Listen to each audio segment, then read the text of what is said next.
एक थी दायन कहानी। एक थी दायन के बारे में। माधोपुर नाम का एक गांव था। उस गांव में एक अजय और पार्वती नाम के पति पत्नी रहते थे। अजय सरकारी नौकरी करता था। एक दिन की बात है, गर्मी का समय था। अजय ऑफिस का काम खत्म करके रोज की तरह ऑफिस से घर वापस जा रहा था।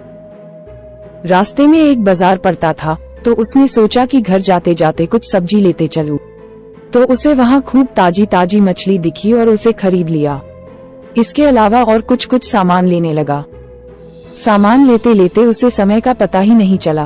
काफी अंधेरा हो चुका था। घर थोड़ा दूर था, तो वह सोचा कि सीधे सीधे रास्ते से जाऊंगा तो और काफी रात हो जाएगी, इसलिए आज जंगल के रास्ते से जाता हूँ, जल्दी पहुँच जाऊंगा। वह जंगल की ओर अपनी गाड़ी घुमा लिया। काफी अंधेरा हो चुका था और अजय तेज गति से गाड़ी चला रहा था। थोड़ी देर बाद उसके गाड़ी के सामने एक औरत आ गई और अजय झटके से ब्रेक मारते हुए गाड़ी को रोका। अजय उस औरत को देखा। वह औरत बड़ी सी घूंघट डाल रखी थी और जोर जोर से रो रही थी। अजय उससे पूछा कि कौन हो तुम और तुम्हारा घर कहाँ है? इतनी रात को इस घने जंगल में क्या कर रही हो? लेकिन वह अजय के कोई भी सवाल का जवाब नहीं दे रही थी और बस रोए जा रही थी। उसके रोने से ऐसा लग रहा था कि पूरा जंगल ही गूंज रहा है। अजय ने सोचा कि शायद किसी मजदूर की पत्नी होंगी जो रास्ता भटक गई हैं। रास्ता बहुत ही सुनसान था, इसलिए उसने सोचा कि इस औरत की मदद किया जाए। फिर अजय ने बोला कि तुम मेरे साथ मेरे घर चलो, सुबह होते ही तुम्हें तुम्हारे घर छोड़ दूंगा।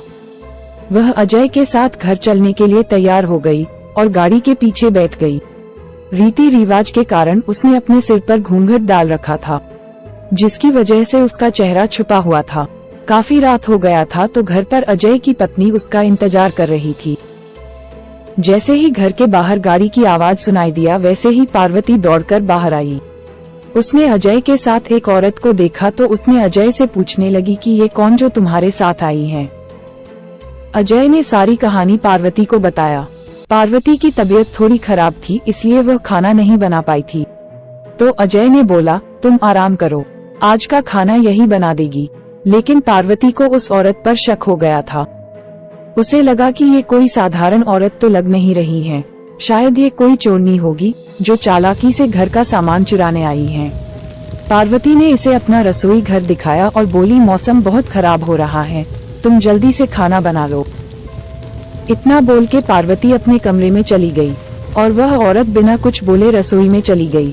थोड़ी देर बाद रसोई में से बहुत ही अजीब अजीब आवाजें आने लगी।